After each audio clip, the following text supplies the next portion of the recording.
8번 정도의 단어가 나오고 있습니다. 그리고 특별히 또 이 부분을 읽어보시면서 보다는 단어도 많이 나오고 있는 것을 볼 수가 있습니다. 그리고 또 눈여겨볼 수 있는 것은 알지 못하겠다라는 단어도 많이 나오고 있는 것을 볼 수가 있습니다. 그래서 여기 알다라는 단어가 앞서 제가 말씀드렸던 헬러어 그 단어가 동일하게 다 사용되는 것을 볼 수가 있습니다.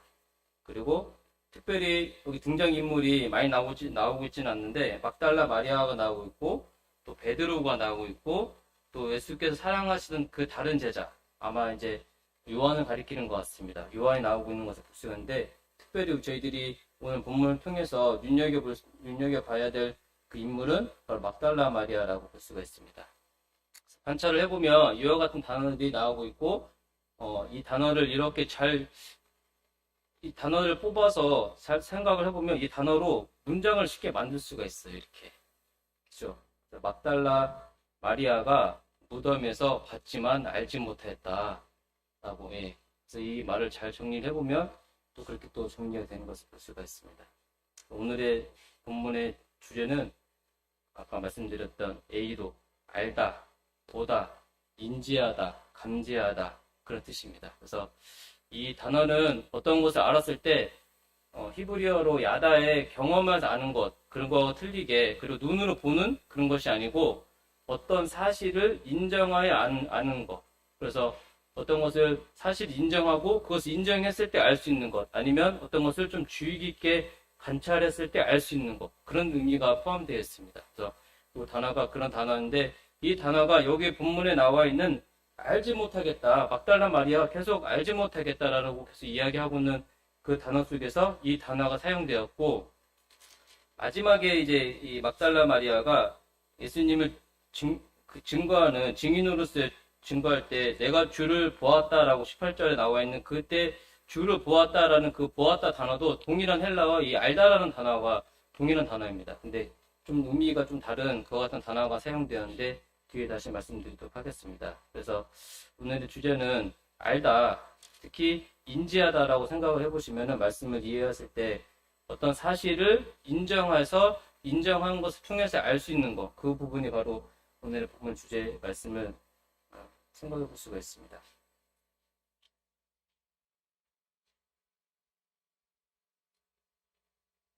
첫 번째로 본문을 통해서 알 수 있는 것은 부활을 인지해야 합니다. 우선 부활을 통해서 부활을 인정하고 그것을 통해서 알아야 된다는 것을 말씀을 드릴 수가 있습니다. 그래서 이 본문을 통해서 부활을 인지를 저희가 할 수가 있고 그것을 해야 한다고 말씀을 드릴 수가 있습니다.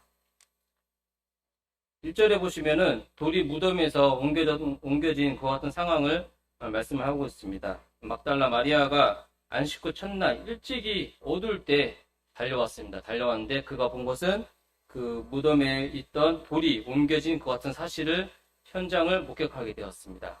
이 돌은 잘 아시는 것처럼 짐승이라든지 도적들로부터 시신을 보호하는 그와 같은 역할을 했습니다. 그러면 이 돌이 옮겨졌다는 것은 시신을 보호하는 그와 같은 역할을 하지 못하겠던 거고 그와 같은 역할을 하지 못한다는 것은 이 돌을 누군가 옮겼다. 그러면은 옮긴 그와 같은 것을 통해서 시신을 누군가 해방했거나 아니면 다른 원인에 의해서 옮겨졌다고 생각해 볼 수가 있습니다. 그런데 저희가 잘 아는 것처럼 마태복음 말씀에 보시면은 이 돌을 임봉하고 경비병이 지키겠습니다. 왜냐하면 대제사장들과 바리새인들이 이 제자들이 이 시신을 훔쳐간 이후에 그 예수님이 부활했다는 그 소문을 퍼뜨린다는 것 같은 것을 염려를 해가지고 이 빌라도에게 요청을 해가지고 이 돌을 임봉하고 경비병이 지키게 했습니다. 그런데 이 돌이 현재 옮겨진 거죠. 그러면 쉽게 생각해 보면 이 임봉까지 하고 경비병이 지키고 있는데 이 돌이 옮겨졌다는 것은 외부에서 다른 누군가가 이 도적들이 이 시신을 훼손하기 위해서 이 시신을 훔쳐가기 위해서 돌을 옮기지는 못했다라고 결론을 내릴 수가 있는 것을 생각해 볼 수가 있습니다. 그리고 또 제가 생각해 볼 수 있는 것은 죽은 나사로가 살아서 나올 때 돌을 옮겨놓으니 라고 말씀을 하고 그 돌이 옮겨지고 그 이후에 그 무덤에서 살아서 나오는 것 같은 장면을 생각해 볼 수가 있습니다. 그러면 그와 같은 말씀을 생각했을 때 본문에서도 돌이 옮겨진 이와 같은 부분들을 통해서 이 무덤에 있는 무덤에 있는 사람이 살아서 나오는 그와 같은 장면을 연상할 수가 있고 생각을 해볼 수가 있는 것입니다. 그래서 단순히 이 돌이 옮겨졌다 이 부분은 이와 같은 것들을 연상을 시켜보고 또 저희가 이와 같은 것을 추론해보고 생각해볼 수 있는 그와 같은 근거 자료가 된다고 볼 수가 있습니다. 그래서 이제 이 과학 수사대 요즘에 이제 과학적으로 많이 수사를 하는데 과학 수사에 대해서는 현장은 말한다라고 이렇게 이야기를 하고 있습니다. 이야기를 하고 있거든요. 그래서 현장을 통해서 현장에서 얻을 수 있는 그와 같은 정확한 과학적인 근거 자료를 통해 가지고 범인을 추적할 수가 있고 이 사람이 어떻게 죽었는지 어떤 사건이 여기서 일어나는지 그와 같은 부분들을 찾아볼 수가 있는데 이 본문 말씀을 통해서도 과학적으로 그와 같이 접근할 수가 있고 이 돌이 옮겨진 이와 같은 부분들을 통해서 무엇을 말하고 있는지 그와 같은 것을 저희들이 과학적으로 접근할 수가 있는 것을 볼 수가 있는 것입니다.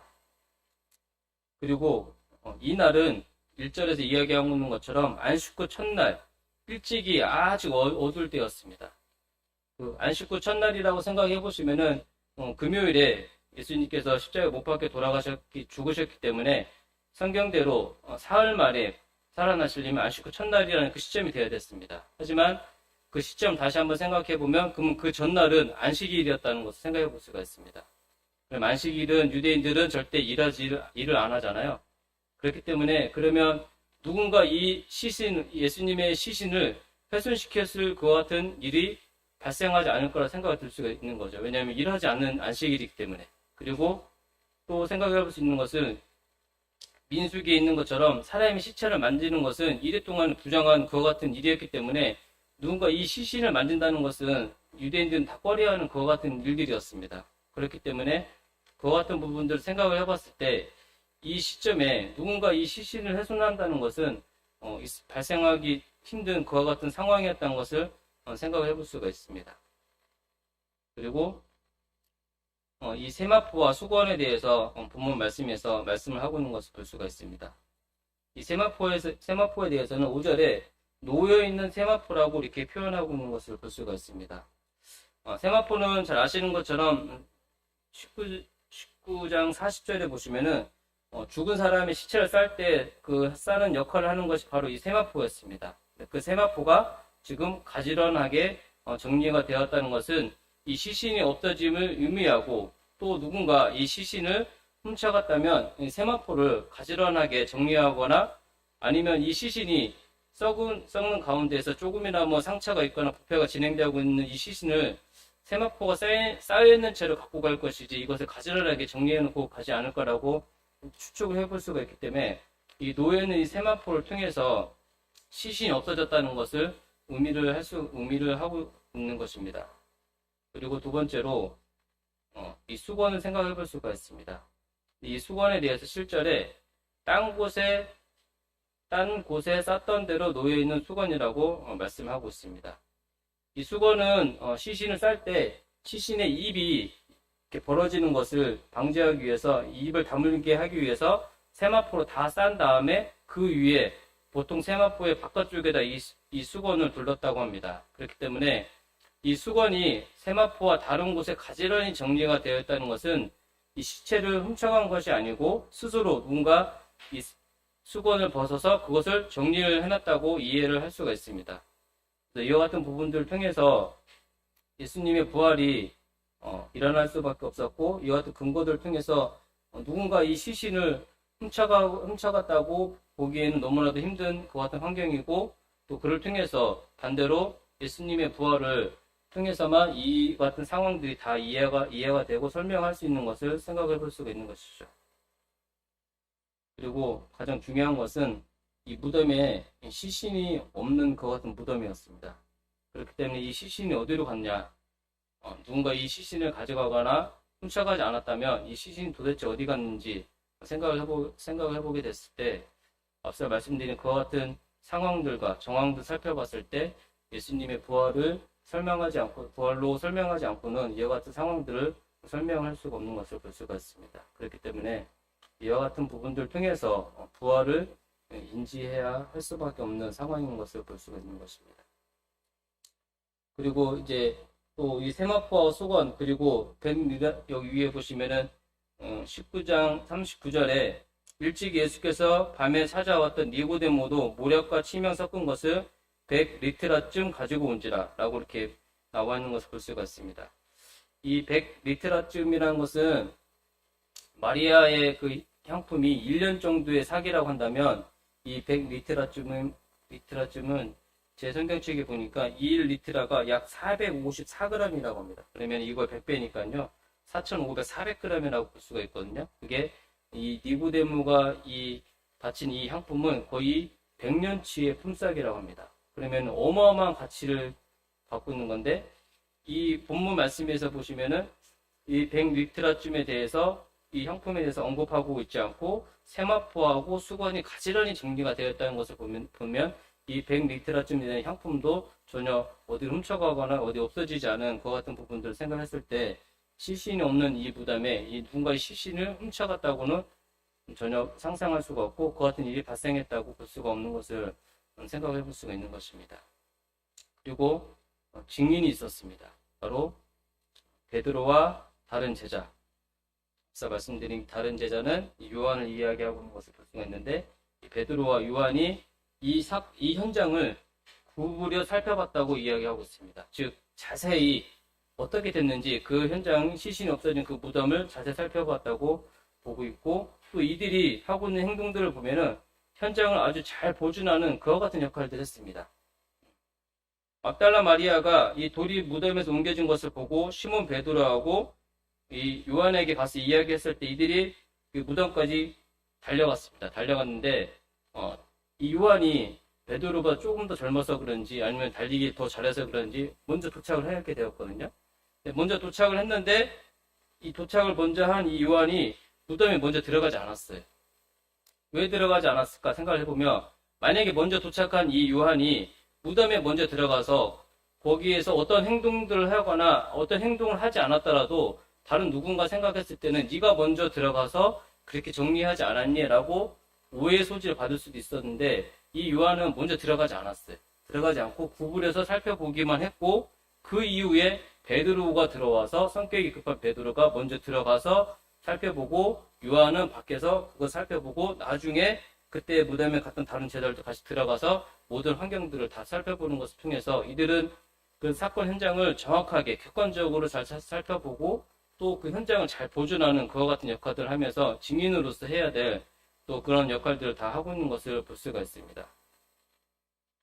그리고 막달라 마리아는 후반부에 나와 있는 것처럼 부활하신 예수님의 첫 번째 증인이 되는 그와 같은 역할들을 하는 것을 통해서 이들이 이와 같은 증인의 역할들을 하게 되었고, 이 증인들을 통해서 예수님의 부활이 정확히 사실이고 그것을 인지할 수밖에 없는 그 같은 조건들 다 갖추고 있는 것을 생각해 볼 수가 있는 것입니다. 정리를 하면 요즘에도 현대 과학에서도 증거를 구분할 때 인적 증거, 물적 증거, 상황적인 증거를 다 이렇게 구분을 해서 증거를 수집을 합니다. 근데 이 예수님 부활에 대한 인적 증거는 베드로하고 요한과 마리아가, 막달라 마리아가 있었고, 또 물적인 증거는 세마포와 수건, 향품, 옮겨진 돌문 등이나 물적인 증거가 다 있었습니다. 그리고 상황적인 증거는 시간적으로 봤을 때 안식 후 첫날 아침 일찍이라는 그와 같은 시간들이었기 때문에 유대인들은 안식일에 일하지 않고 또 시체를 만드는 것을 다 부정하게 여겼기 때문에 그 누가 이 시체를 훔쳐가고 이 시신을 훼손할 그와 같은 소식이 없다는 것을 생각해 볼 수가 있는 것입니다. 이와 같은 증거들을 통해서 예수님의 부활이 명백히 사실이고, 또 이와 같은 것을 통해서 예수님의 부활을 모르는 사람들이 이와 같은 사실을 인지를 해야 된다는 것을 생각해 볼 수가 있고, 성경은 거기에 대해서 명백히 증거를 하고 있는 것을 볼 수가 있습니다. 저희들은 이와 같은 사실을 다 알고 있기 때문에 그 관점에서 성경을 바라보고 그 관점에서 성경을 읽어나가고 있기 때문에 그렇구나 라고 생각해 볼 수 있지만, 그와 같은 사실들을 모르는 사람들이 아직까지 그와 사실들을 인정하지 알고 그와 사실들을 모르는 사람들이 성경을 봤을 때는 이와 같은 사실들을 통해서, 이와 같은 증거들을 통해서 예수님의 부활을 인지를 할 수밖에 없는 그와 같은 상황인 것을 성경은 지금 말씀을 하고 있는 것을 저희가 볼 수가 있는 것입니다. 두 번째로는 성경, 말씀을 인지를 해야 합니다.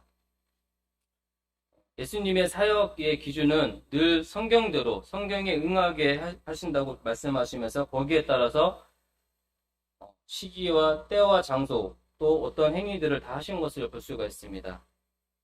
특별히 예수님이 이 부활에 대해서는 고린도전서 15장 3절과 4절에서 내가 받은 것을 먼저 너희에게 전하였느니 이는 성경대로 그리스도께서 우리 죄를 위하여 죽으시고 장사 지낸 바 되셨다가 성경대로 4일 만에 다시 살아나사. 주님의 이 부활은 성경대로 성경에 쓰여 있는 대로 그렇게 말씀하셨고 또 성경대로 죽으시고 성경대로 4일 만에 살아나신 것을 말씀을 하고 있습니다. 즉 성경대로 예수님께서는 이 지상에 오셔서 아버지 하나님의 뜻에 순종하심으로 모든 사역들을 감당하셨고 특별히 지금 나와 있는 본문 말씀도 요한복음 2장에서 언급하고 있는 부분들에 대해서 다시금 예언들이 이루어지고 있는 그와 같은 사실인 것을 볼 수가 있습니다. 하지만 여기 나와 있는 베드로와 요한, 마리아는 말씀을 아직 알지 못한 그와 같은 사람들이었습니다. 그래서 그들에 대해서 그들은 성경에 그가 죽은 자 가운데서 다시 살아나야 하리라 하신 말씀을 아직 알지 못하였다라고 이렇게 말씀하고 있습니다. 앞서서 8절에서 그들에 대해서 이렇게 이야기하고 있었습니다. 그들이 보고 믿더라라고 이렇게 말씀하고 있거든요. 그들이 이와 같은 상황을 다 보고 그 뒤에 믿더라라고 말씀하고 있는데 이 믿더라라는 단어가 수동태 단어이고 또 부정 과거 단어입니다. 즉 믿게 되었다라고 조금 더 풀어서 말씀드리면 믿게 되었다라고 생각해 볼 수가 있고 또 그 믿음이 저희가 생각하는 완전한 믿음이 아니었고 9절에서 이야기하고 있는 부분들을 통해서 봤을 때 이들이 이제는 조금 더 믿게 되는 그 같은 제한적인 그 같은 믿음을 갖고 되는 상황인 것을 생각해 볼 수 있는 것입니다. 만약에 이 8절이 없다면 이 9절 말씀을 통해서 제자들이 이 부활에 대해서 전혀 알지 못했다는 점을 말씀을 하고 있는 것입니다. 하지만 이 8절 말씀을 통해서 8절을 고려했을 때 그들은 믿게 되었다는 것을 의미를 하고 있고 다만 그들이 그 모든 것을 이 예수님의 부활에 대해서 다 알고는 있지 못하고 일부를 알게 되었고 또 일부에 대해서만 이해한 그와 같은 것이라고 이야기를 그와 같이 일부만 알게 된 그와 같은 상황이라는 것을 저희가 말씀을 통해서 살펴볼 수가 있습니다. 그렇기 때문에 9절에서 그와 같이 이야기를 하고 있고 또 이 9절에 그들은 성경에 그가 죽은 자 가운데에서 이렇게 말씀 시작할 때 앞에 왜냐하면이라는 그 단어가 생략이 됐다고 합니다. 그래서 보고 믿더라. 근데 왜냐하면 하면서 그들은 성경에 그가 죽은 자 가운데 다시 살아나야 하리라 하신 말씀을 아직 알지 못하였다. 그래서 아직이란 단어도 저희가 눈여겨볼 수가 있는데 후회되면 이들이 다 알게 되지만 지금은 그것에 대해서 제한적으로 조금 알게 되었다. 그래서 이들의 알미, 제한적인 알미였던 것을 생각해보고 그래서 말씀을 아직 온전하게 다 알지 못한 베드로와 요한, 그 마리아의 모습을 생각해볼 수가 있습니다. 그래서 이와 같은 부분들을 통해서 누가복음 24장 25절, 27절에 대해서는 그와 같이 말씀하고 있습니다. 이르시되 미련하고 선지자들이 말한 모든 것을 마음에 더디 믿는 자들이여 라고 말씀하시면서 예수님께서 이들에 대해서 이와 같이 말씀하시면서 그리스도가 이런 고난을 받고 자기의 영광에 들어가야 할 것이 아니냐 하시고 이에 모세와 모든 선지자들의 글로 시작하여 모든 성경에 쓴 바 자기에 관한 것을 자세히 설명하시니라. 이들의 이와 같은 모습들을 봤을 때 주님께서 이들을 이와 같이 책망하시면서 성경에서 무엇을 말씀하고 있고 또 성경을 통해서 이들에게 가르치는 그 같은 모습들을 봤을 때 이들은 성경에 대해서 정확히 인지하지 못하고 있었고 또 이 정확히 인지하지 못하는 이와 같은 모습들이 지금 이들의 모습을 통해서 저희에게 알려주고 있는 것을 볼 수가 있습니다.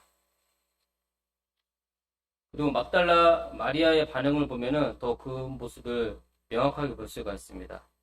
이 막달라 마리아는 예수님의 부활을 전혀 인지하지 못했습니다. 그렇기 때문에 그가 처음에 이 돌이 무덤에서 옮겨진 그와 같은 것을 봤지만 그의 반응은 베드로하고 요한에게 가가지고 그렇게 이야기합니다. 돌이 무덤에서 옮겨졌어요. 그렇게 이야기하는 것이 아니라 사람들이 주님을 무덤에서 가져다가 어디에 두었는지 우리가 알지 못하겠다라고 이렇게 이야기하고 있는 것을 볼 수가 있습니다. 즉 그는 예수님의 부활에 대해서 정확히 인지하지 못하고 있다 보니까 그같이 이야기하고 있고, 또 본문에서 20절에서는 마리아가 무덤에 와서 이렇게 봤다고 하고 있지만 2절에서는 우리가라는 단어를 통해서 저희가 다른 복음서 말씀을 통해서 이 자리에 막달라 마리아만 있는 것이 아니라 다른 여인도 분명히 있었던 것을 알 수가 있는데, 막달라 마리아만 주목하고 있는 것을 통해서 이 막달라 마리아가 이 부활을 정확히 인지하지 못하고 있는 상황 속에서 그의 반응이 나오고 있는 것을 볼 수가 있습니다.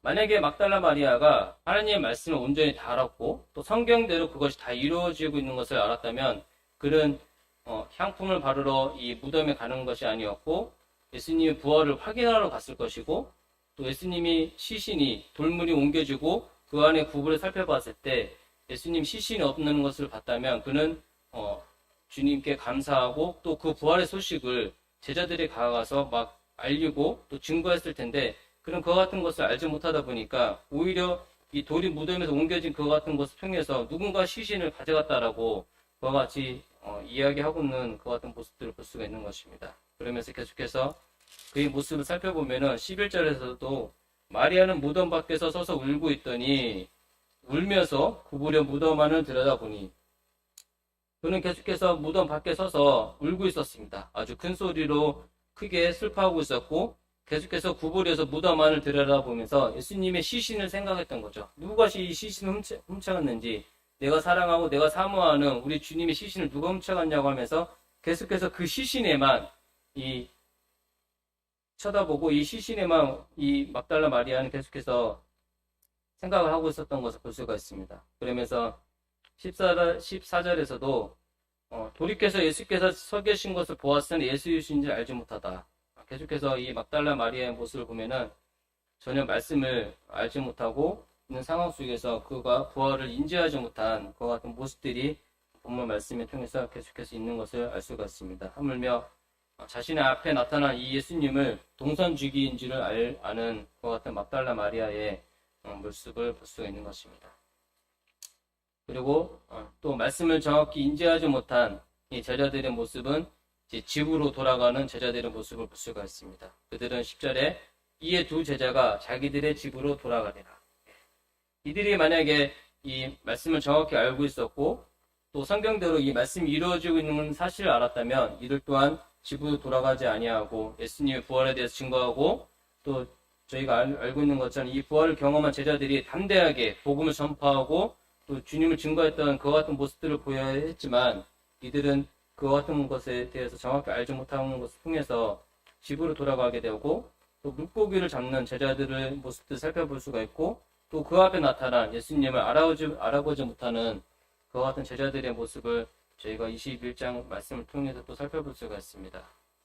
이들이 이같이 말씀을 인지하지 못하는 그와 같은 모습들을 통해서 예수님의 부활에 대해서 알 수가 없었고 또 거기에 대해서 마땅한 반응을 보이지 못하는 이들의 모습을 살펴볼 수가 있는 것입니다.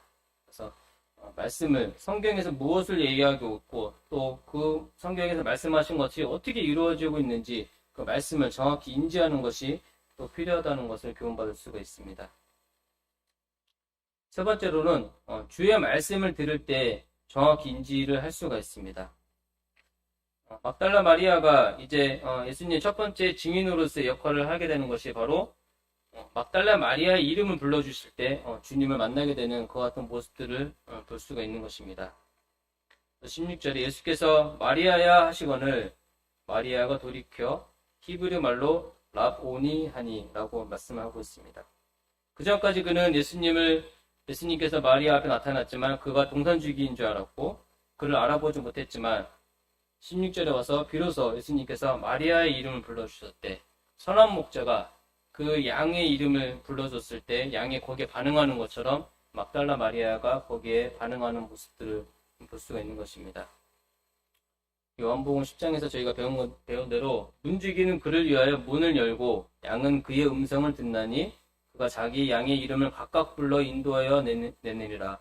자기 양을 다 내놓은 후에 앞서가면 양들이 그의 음성을 아는 고로 따라오되. 선원 목자 되신 주님께서 이 마리아를 생각하시면서 이 마리아를 불렀을 때 그 마리아가 거기에 반응하고 돌이키는 그와 같은 모습들을 통해서 예수님을 알아보게 되고 또 나중에는 이 예수님의 부활의 첫 번째 증인이 그와 같은 역할을 살고 있는 것을 저희가 본문을 통해서 볼 수가 있습니다. 그래서 주님께서 내 이름 불러주실 때 저희는 주님의 음성을 들을 때 주님을 만날 수가 있고 주님을 인지할 수가 있는 것을 말씀을 통해서 배우게 되는 것입니다. 이 주님의 음성을 듣기 위해서는 막달라 마리아처럼 주님을 사모해야 합니다. 막달라 마리아는 정말 주님을 사모하는 그와 같은 사람이었습니다. 그는 예수님의 이 죽음의 순간에 중요한 순간들에 늘 그 곁에 이 막달라 마리아가 있었습니다. 예수님 십자가에 죽으실 때 가까이에 이 막달라 마리아가 있었고 또 이 빈 무덤을 제일 먼저 발견한 사람도 막달라 마리아였습니다. 막달라 마리아는 안식일이 지난 후 어두울 때 가장 빠른 시간에 그 무덤에 먼저 가서 예수님에게 그 향품을 발라주기 위해서 먼저 간 그 막달라 마리아의 모습을 보면 그는 늘 예수님을 사모하고 있었고 누구보다도 예수님을 사랑한 또 예수님이 곁에 있는 그와 같은 사람이었습니다. 그리고 나중에 그는 부활하신 예수님의 첫 번째 증인의 역할을 하고 있는 그와 같은 모습들을 봤을 때 이 막달라 마리아가 얼마나 예수님을 사모했는지 그 삶을 제가 생각해 볼 수가 있는 것입니다. 그래서 그는 늘 예수님 곁에서 있었고 또 그 가운데에서 주님을 사랑하는 그와 같은 마음들이 또 느껴지는 것을 볼 수가 있습니다. 그리고 막달라 마리아처럼 이 돌이키는 자세를 가져야 한다는 것을 생각해 볼 수가 있습니다. 막달라 마리아는 여기에서 두 번이나 돌이키는 그와 같은 모습을 볼 수가 있습니다. 왜냐하면 첫 번째 돌이켰을 때도 예수님이 계신 것을 예수님을 그는 알아보지 못했습니다. 그렇기 때문에 두 번째 예수님께서 막달라 마리아를 불렀을 때 그가 다시 한번 돌이키는 그와 같은 모습을 보면서 돌이키는 그와 같은 모습들을 통해서 자신이 잘못된 것을 자신이 잘 알아보지 못하고 했을 때 또 그 가운데에서 주님의 음성을 들었을 때 그가 과감히 돌이키는 그와 같은 모습들을 살펴볼 수가 있는 것입니다. 그렇기 때문에 이 돌이키는 자세는 주님을 온전히 바라보게 하는 그와 같은 역할을 하게 되고 그와 같은 돌이키는 모습을 통해서 그가 주님을 처음에 동산지기로 알았지만 나중에는 라보니라고 부르는 그와 같은 모습들을 살펴볼 수가 있는 것입니다. 그래서 이 라보니라는 단어는 이 랍비에서 어떤 예정이라든지 존경을 의미를 더 담아서 부를 때 사용하는 그와 같은 단어였습니다. 그리고 이 라보니라는 단어는 이제 탈굼력, 그래서 그 히브리어 성경을 아람어로 바꾼 그 성경에서 사용되는 그와 같은 단어였기 때문에 이 유대인들이 바벨론 포로기 이후에는 이 아람어를 종종 사용하면서 그와 같은 단어로서 이 랍비를 존칭해서 부르는 그와 같은 단어로 이 주님을 부르고 있고 또 거기에 반응하는 이 막달라 마리아의 모습을 볼 수가 있는 것입니다. 그래서 이 막달라 마리아가 이와 같이 돌이키는 그와 같은 모습들을 통해서 그가 주님을 온전히 바라보게 되는 그의 모습을 볼 수가 있습니다. 그리고 그는 이제 주를 보았다고 증거하는 마리아의 모습을 저희가 18절 말씀을 통해서 볼 수가 있습니다. 그래서 여기서 말씀하고 있는 이 보았다라는 단어가 바로 헬라어의 보다라는 다른 단어, 그래서 이 세 가지의 헬라어에서 세 가지의 단어로 이 사용을 하고 있습니다. 하나는 블레포해서 단순히 눈으로 보는 것을 사용하는 단어가 있고, 그리고 아까 제가 말씀드린 처음에 제가 살펴본 에이도, 그래서 관찰해서 어떤 것을 이렇게 면밀히 사물을 관찰 보는 것을 그리고 보고 그것을 이해하는 것을 이제 에이도라고 하고, 지금 여기 나와 있는 이 호라오라는 이 단어가 바로 성령에 의해서 보여질 때 그것을 사용하는 단어가 이 보았다라는 단어로 헬라어로 호아로라는 단어를 사용하고 있는 것을 볼 수가 있습니다. 그래서 여기서 쭉 알고라는 단어는 계속해서 앞서 말씀드린 이 에이도라는 단어를 통해서 관찰해서 사물을 이해하는 것을 통해서 아는 것을 이야기하고 있고, 이 보았다라는 이 여기에서 사용하고 있는 18절 사용하고 있는 이 단어는 성령에 의해서 보여줄 때 사용하는 그 단어를 달리 사용하고 있는 것을 볼 수가 있습니다. 그렇기 때문에 이 막달라 마리아가 예수님을 만나게 되고 또 예수님을 앞에서 돌이켰을 때 그가 이제는 제자들에게 가서 내가 주를 보았다라고 이야기하고 있는데 그것은 막달라 마리아에 의해서 하는 것이 아니라 성령에 의해서 성령님의 인도하심으로 이 막달라 마리아가 주님을 증거하고 있고 주님의 증인의 그와 같은 역할을 하고 있는 것을 저희가 생각해 볼 수가 있습니다. 그래서 그와 같은 이 막달라 마리아의 모습을 통해서 봤을 때 주의 음성을 들을 때만 저희가 주님을 알 수가 있고 인지할 수가 있는 것을 이 말씀을 통해서 교훈받을 수가 있습니다. 말씀을 이제 정리하도록 하겠습니다. 고린도전서 15장 14절과 19절의 말씀을 보시면 이 부활의 의미에 대해서 자세히 잘 말씀을 하고 있습니다. 그리스도께서 만일 다시 살아나지 못하셨다면 우리가 전파하는 것도 헛것이요 또 너희 믿음도 헛것이며 또 우리가 하나님의 거짓 증인으로 발견되리니 우리가 하나님이 그리스도를 다시 살리셨다고 증언하였습니다. 만일 죽은 자가 다시 살아나는 일이 없으면 하나님이 그리스도를 다시 살리지 아니하셨으리라. 만일 죽은 자가 다시 살아나는 일이 없으면 그리스도도 다시 살아나신 일이 없었을 터이요. 그리스도께서 다시 살아나신 일이 없으면 너희의 믿음도 헛되고 너희가 여전히 죄 가운데 있을 것이요. 또한 그리스도 안에서 잠자는 자도 망하였으리라. 만일 그리스도 안에서 우리가 바라는 것이 다만 이 세상 삶뿐이면 모든 사람 가운데 우리는 더욱 불쌍한 자이니라. 이 부활의 의미에 대해서 저희가 예수 그리스도의 죽음과 동일하게 이 부활의 의미에 대해서 잘 생각해 보는 것이 필요하다는 생각이 듭니다. 때로는 주님의 죽으심에 대해서 십자가 죽음에 대해서 너무 치우치다 보면은 이 부활의 의미를 좀 이렇게 뭐라고 할까요? 조금 이렇게 소홀히 여긴다고 할까요? 그렇게 될 수가 있는데 예수님 십자가 죽으심도 중요하지만 이 부활의 의미가 어떻게 보면 더 중요한 의미일 수도 있습니다. 부활하지 않으셨다면 지금 방금 말씀에 있는 것처럼 저희가 믿고 있는 이 믿음이 또 예수 그리스도의 하나님 아들 되심이라든지 이 같은 모든 부분들이 다 거짓으로 되기 때문에 이 부활의 의미가 중요하고 또 그 부활의 의미를 동일하게 죽으심과 부활의 의미를 각각 다 저희가 의미하는 것 참고해보고 묵상해보는 것이 중요하다는 것을 생각을 해보게 되는 것입니다. 오늘의 중심 사상은 부활은 성경대로 일어난 사실이다. 저희들이 이 사실을 누구보다도 잘 알고 있지만 성경을 처음 접하신 분들 또 부활에 대해서 아직까지 잘 의심하시는 분들은 이 본문 말씀을 통해서 이 부활이 성경대로 말씀하고 있고 성경대로 예수 그리스도께서 십자가 죽으신 뿐만 아니라 성경대로 다시 살아나신 이와 사실을 명확하게 증거를 하고 있는 것을 생각해 볼 수가 있는 것입니다. 저희가 이 본문을 통해서 특별히 성도님들이 받을 수 있는 교훈을 이렇게 생각해 보게 되었습니다. 첫 번째, 부활의 의미를 깊이 생각해 보자. 저희들이 참 제자들이 부활한 주님을 만났을 때 그들의 모습이 완전히 뒤바뀌어서 주님을 증거하게 되고 담대히 복음을 전하는 그리고 순교까지 이르는 그 같은 모습들 생각해 보면 부활의 의미를 저희들이 명확하게 잘 깊이 있게 기억하고 생각해 보는 것을 통해서 주님이 나에게 어떠하신 분인지 또 제자들이 그 같은 모습이 바뀌었던 것처럼 나의 삶도 주님의 부활의 의미를 깊게 생각함을 통해서 변화되는 그 같은 삶을 얻을 수 있는 것을 생각해 볼 수가 있습니다. 그렇기 때문에 이 예수님의 죽으심뿐만 아니라 이 부활의 의미를 깊게 생각해 보는 그 같은 시간들이 되셨으면 좋겠습니다. 두 번째로는 성경에 대해서 정확히 알자. 그래서 성경에서 뭐라고 말씀하시는지 또 성경에서 말씀하시는 것들이 어떻게 이루어지고 어떻게 되고 있는지 그와 같은 부분들에 대해서 저희들이 정확하게 아는 것이 분명히 필요하다. 왜냐하면 여기 나와 있는 이 세 사람의 인물들도 성경에 대해서 이들이 정확히 알지 못하다 보니까 이 예수 그리스도의 부활에 대해서 이들이 알지 못하는 그 같은 모습들을 보게 되는 것입니다.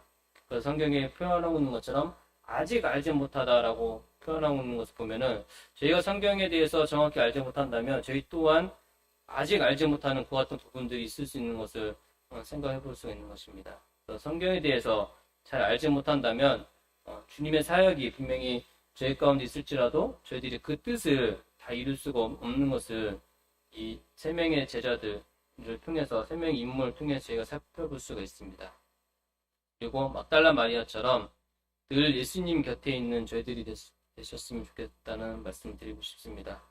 막달라 마리아가 비록 성경에 대해서 잘 알지 못하고 부활하신 예수님을 처음에 잘 알아보지 못했지만 그는 늘 예수님의 곁에 있었고 또 예수님의 곁에 있는 것을 통해서 주님의 음성을 들을 수가 있었고 주님의 음성을 듣고 그 삶을 주님 앞에 돌이키는 그와 같은 모습들을 나타내므로 나중에는 예수님을 증거한 첫 번째 증인에 대한 그와 같은 이 막달라 마리아의 모습을 보면은 저희들 삶이 늘 주님 곁에 있다면 비록 저희들이 조금 말씀 잘 알지 못하고 조금 그런 연약한 부분이 있을지라도 늘 주님 곁을 떠나지 않는다면 언젠가 주님 안에서 큰 쓰임을 받게 되고 또 주님의 뜻을 잘 헤아리는 그와 같은 것을 얻을 수 있다는 것을 생각해 볼 수가 있습니다. 그렇기 때문에 참 주님 곁에 있는 것을 통해서 주님을 깊이 사랑할 때 참 주님의 그 음성이 들리고 또 그 음성을 통해서 저희들이 주님 앞에